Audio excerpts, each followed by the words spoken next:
Так, саламатсыздар ма, құрметті білсер қауым? Мынау менің антурин гүлім, антурин. Бір бабушкадан алып едім, осылай 3 жапырақпенен өсе алмай тұр. Фитильный поливке қойған, фитильный поливке. Топырағы ауыр болған сияқты. Қазір қарайық, соны әрең дегенде жерде бір беріп жатыр. Көріп тұрсыңдар ма?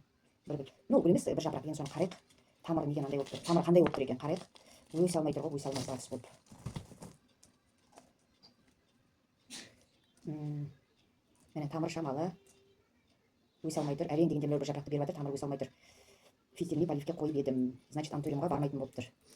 Так, енді просто былай отырғызып, фитильный полив емес, былай отырғызайық.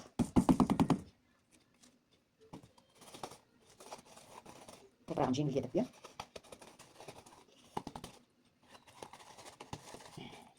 Топырағы ауыр.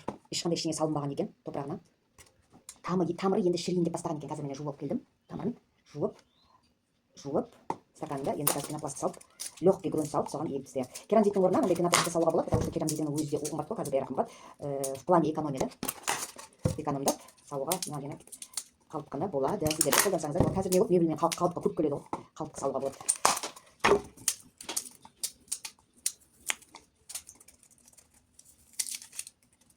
Так, енді легкий грунтымызды салайық. Жаңа топырақ қалды, кішкене содан топырақ салайық. Әдемі топырақ болып тұрға, әдемі.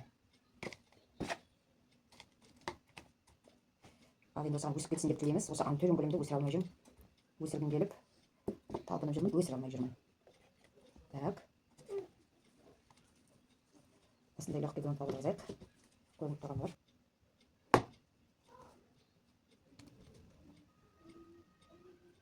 Легкий грунтта өсіріп көрейік енді.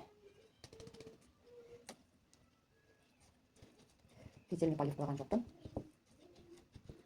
По мере возможности будем поливать. Күшті легкий грунт істедім. Пропорциясы мына бокалменен 3 бокал универсальный грунт, 1 бокал агроперлит, 1 бокал вермикулит. Үшеуін араластырып, күшті легкий грунт жасадық.